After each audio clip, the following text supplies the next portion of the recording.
Kami ang boses ng masa, hindi natatakot. Katotohanan lang, di kami na.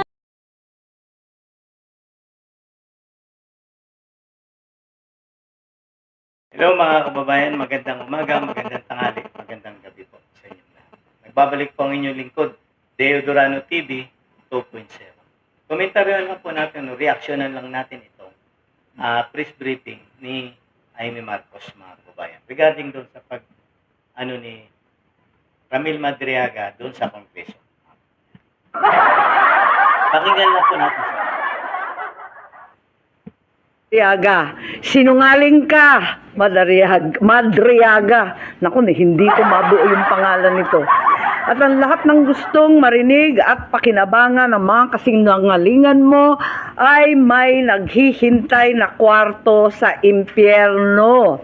Ako, bilang senador at kapatid ni Bonget, 10 ng mga tunay na nakakaalam ng pangyayari ay may moral na pananagutan na pabulaan at itama ang nakakasukang kasinungalingan ni Madriaga. Inuulit ko, sinungaling ka, Madriaga, at hindi ako papayag na gamitin mo at ng mga kasamahan. Yan mga kababayan, kasi nga po, higit sa lahat, ang si Jaime Marcos po talaga ang nakiusap kay BP Sara na samahan si Bongbong Marcos. Unang pag-uusap nila mga kababayan, presidente ang tatakbuhin ni BP Sara. Si Bongbong Marcos ay vice president. Ngayon, lumaon ang usapan, ayaw talaga ni BP Sara na tumakbong pagka-presidente. Ang gusto niya lang, mag-mayor ulit sa Davao kasi gusto niya maging 3 consecutive street siya na mayor sa Davao. Kasi accomplishment na daw yun para ngayon ito si Jaime, dahil magkaibigan sa dalawa ni BP Sara at si Jaime Marcos, sinamahan niya ito si BBM doon sa Davao. At pinakiusapan na tumakbo si BP Sara ng president at si BBM ang tatakbo ng vice president. Yun ang kanilang usapan. Tumanggi po si BP Sara na tumakbo na presidente. Ngayon, sa kalaunang pag-uusap, napapayag nila, ayon mismo din ito kay Chavit Singson, na pag hindi tumakbo si BP Sara ng pagka-presidente, ikaw ang tumakbo. At ngayon, pinakiusapan nila ngayon si BP Sara na siya ang tumakbo ng vice-presidente at si BBM ang presidente. Kaya una sa lahat, ang nakakaalam ng pangyayaring ito, walang iba kung hindi si Jaime Marcos. Kasi nga po, pinalalabas doon ni Madriaga sa kanyang affidavit na mayroon daw usapan na term sharing.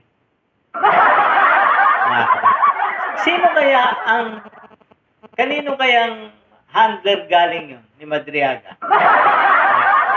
Yung salita niya. Siguro hindi talaga nila alam ang buong kwento kung bakit naging katandim ni BP Sara si Bongbong Marcos. Ituloy lang natin si Jaime Marcos, mga kababayan. Ang oras, ang espasyo, ang dignidad ng kahit na anong opisina o sangay ng gobyerno. Ang dignidad ng kahit na anong opisina o sangay ng gobyerno. Isasalaysay ko ang mga pangyayari noong 2021, ang tunay na pagbuo ng Uniteam. Maraming nagtatanong, maraming naghahaka-haka, higit sa lahat, may nagsisinungaling diyan sa Kongreso. So unang-una, no such thing as yung mga term, ano ba yan? Paghahati ng term, ano ba yun? Sinabi na meron daw alyansa and magte-term sharing. Nako, talaga naman kasinungalingan yan. Okay, na next slide na tayo. Ang unang pagtitipon at pag-uusap tungkol sa Vice Presidency, noong May 29, 2 days before the birthday of our VP then. Nag-lunch date kami sa Primus Bistro sa Davao. Naalala ko pa kasi bago eh. Tapos, first time na nag-usap ng matagal-tagal si Bongbong at si Inday Sara. Tapos nag-greet kami at syempre nagpahaging kami na kung maari si Bongbong na ang maging VP ni Inday Sara. Kasi alam naman natin, namamayagpag sa lahat ng survey si VP noon, Mayor Inday siya, bilang presidential bet. Ika nga, walk over sana. Kasi nakaupo pa yung tatay niya at napaka-popular niya mismo. Ngunit nung August 5, maaalala ninyo, sinabi ng PDP Laban, ine-endorso si Bongo and Rodrigo Duterte as VP.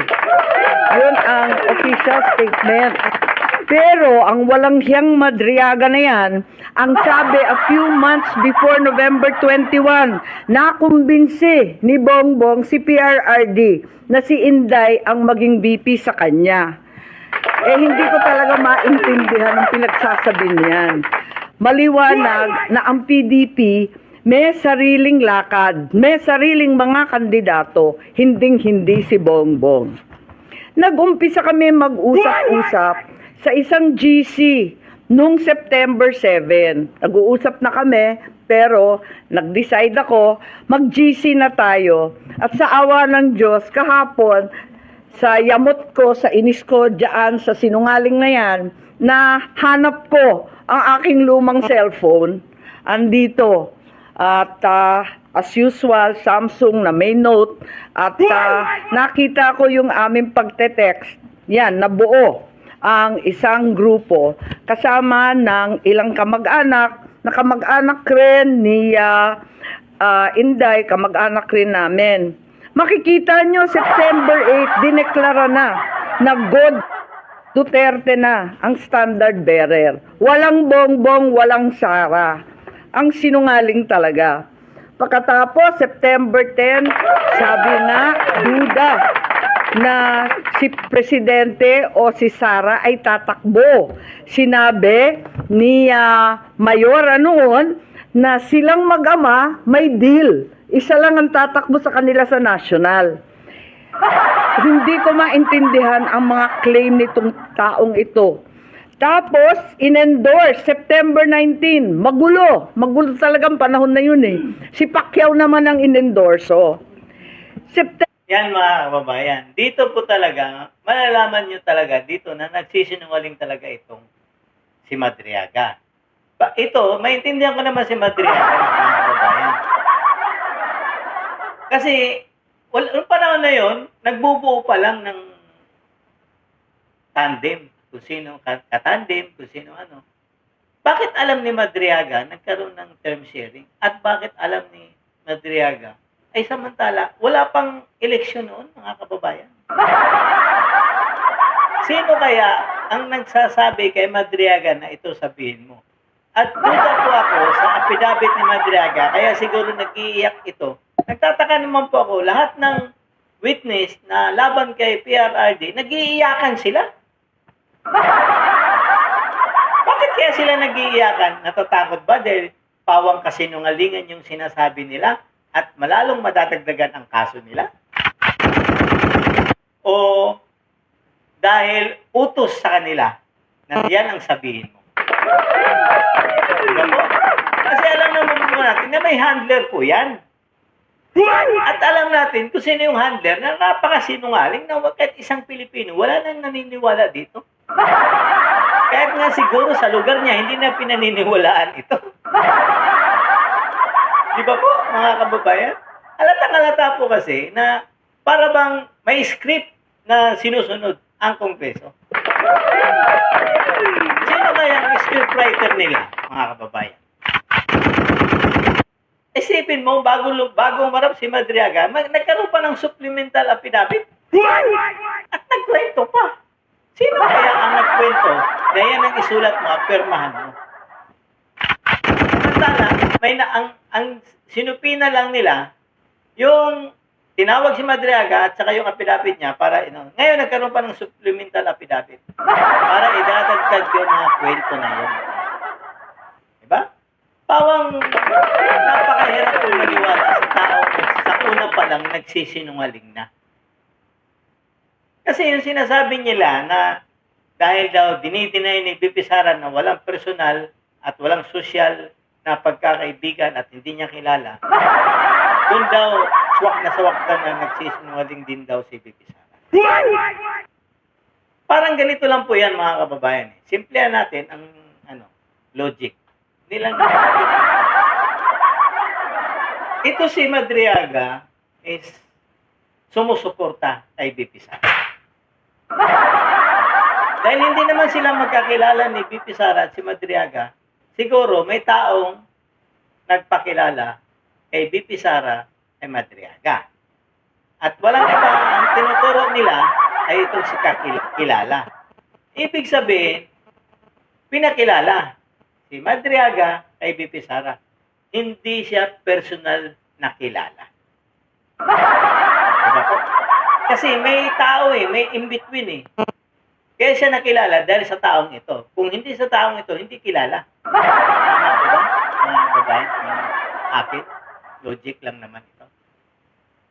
Ngayon, nung panahon ng eleksyon, sumusuporta, pinapalabas nila na bawat lakad ni BP Sara, kasama siya. Paano yun nangyari? Samantala, pag ikaw supporter, sasabihin sa'yo ng nag-utos sa'yo, doon kayo sa Bataan, dito kayo sa Bicol. Hindi kayo sama-sama doon sa kasi doon sa pupuntahan nila BP Sara, nandun na yung supporter, may advance party na po yun.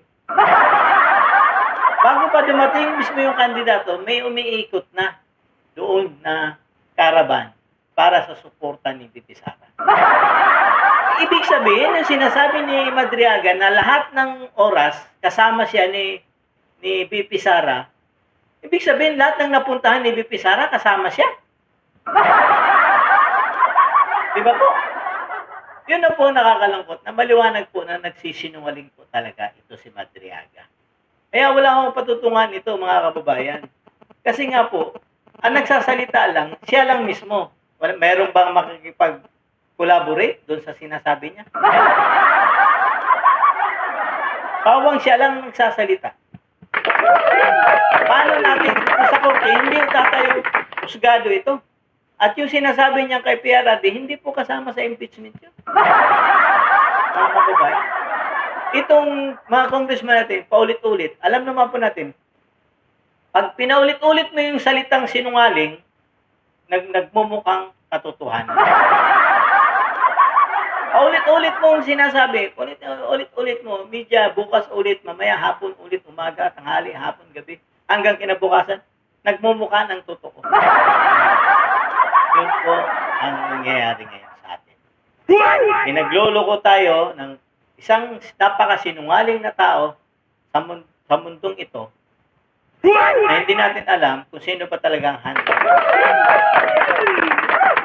O hanggang dito na lang po muna ako mga kababayan. Palambing naman po ng like, share, and subscribe po sa my YouTube channel, Deo Durano TV 2.0. God save the Philippines. Kami ang boses ng masa, hindi natatakot. Katotohanan lang, di kami na. Kami ang boses ng masa, hindi natatakot.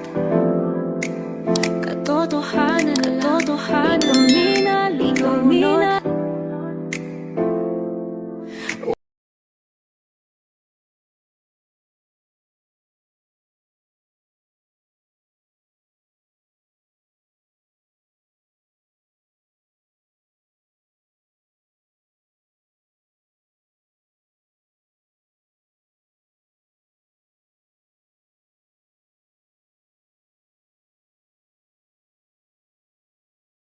Kami ang boses ng masa, hindi natatakot.